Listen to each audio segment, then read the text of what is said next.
কমলপুর রাম ঠাকুর সেবা মন্দিরে 5 দিনের মধ্যে দ্বিতীয়বার চুরি হওয়ার এলাকায় আতঙ্ক ছড়িয়েছে। চোরেরা সোনার হার, টাকা পয়সা সহ মূল্যবান জিনিস লুট করেছে, কিন্তু পুলিশ কোনোই পদক্ষেপ নেননি বলে অভিযোগ উঠেছে। মন্দির কমিটি দ্রুত তদন্ত ও নিরাপত্তা জোরদার করার দাবি জানিয়েছেন।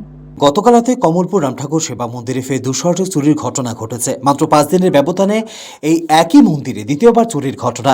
বারবার চুরির পরও প্রশাসনের নিরাপত্তা নিয়ে প্রশ্ন তুলছেন ভক্ত এবং মন্দির কমিটির সদস্যরা।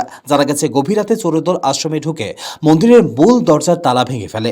ঠাকুরের বিগ্রহে থাকা 12 আনা ওজনের সোনার হার খুলে নেয়, পাশাপাশি প্রণামী বাক্স ভেঙে এবং মন্দিরের একটি আলমিরা ভেঙে টাকা পয়সা লুট করে। শুধু তাই নয়, আশ্রমের অফিস ঘরের স্টিলের আলমিরা ভেঙে টাকা এবং মূল্যবান জিনিসপত্র নিয়ে যায় চোরেরা। এর আগে গত 5ই অক্টোবর একই মন্দিরে চুরি হয়েছিল। সেই সময় পুরোহিতের ঘর থেকেও জিনিসপত্র খোয়া যায়। আবার মাত্র কয়েকদিনের মধ্যেই একই রকম চুরির ঘটনা এলাকায় চাঞ্চল্যের সৃষ্টি করেছে। স্থানীয়রা জানিয়েছেন, রামঠাকুর সেবা মন্দির কমলপুর আমবাসা সড়কের একেবারে ধারে, টাউন হল সংলগ্ন এলাকায় অবস্থিত। এমন গুরুত্বপূর্ণ এবং ব্যস্ত এলাকায় এত বড় চুরির ঘটনা বারবার ঘটায় মানুষের মনে নিরাপত্তা নিয়ে উদ্বেগ বেড়েছে। মন্দির কমিটির পক্ষ থেকে পুলিশের নিষ্ক্রিয়তা এবং গাফিলতির তীব্র নিন্দা করা হয়েছে। তারা দ্রুত তদন্ত করে দোষীদের গ্রেপ্তারের দাবি জানিয়েছেন। এক ভক্ত বলেন, 5 দিনের ব্যবধানে দুবার চুরি, এটা কেবল চুরি নয়, আমাদের বিশ্বাস ও নিরাপত্তার উপর আঘাত। পুলিশ যদি আগের ঘটনার পর সঠিক পদক্ষেপ নিত, তবে আজকের চুরির ঘটনা ঘটত না। স্থানীয়দের দাবি, মন্দির এলাকায় নিয়মিত টহল এবং সিসিটিভির নজরদারি বাড়ানো হোক, যাতে ভবিষ্যতে আর এমন ঘটনা না ঘটে। ব্যুরো রিপোর্ট, নিউজ তৎকাল 24। শ্রী রাম ঠাকুর সেবা মন্দির কমলপুর। আমি রাম ঠাকুর সেবা মন্দিরের সম্পাদক বলতেছি।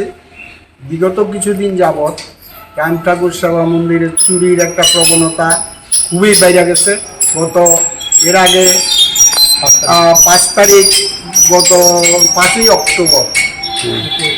অক্টোবর রাত্রিবেলা মন্দিরের তালা ভেঙে প্রণামী বাক্স নিয়ে গেছে, পুরোহিতের ঘর ভেঙা প্রচুর টাকা নিয়ে গেছে। গতকালকে রাত্রেও মন্দিরে তালা ভেঙ্গা ঠাকুরের মূল সিংহাসনের ঠাকুরের ছবির ভিতর থেকে ছবিটা ভেঙে ছবির ভিতর থেকে 2টা সোনার চেন আনুমানিক 12 আনা ওজন হবে, তারপরে ক্যাশ বাক্স, প্রণামী বাক্স ভেঙ্গা আবার টাকা নিয়ে গেছে। আশ্রমের 2টা স্টিল আলমিরা ভাঙছে, তারপরে জিনিসপত্র, আসবাবপত্র অনেক কিছু নষ্ট করে গেছে।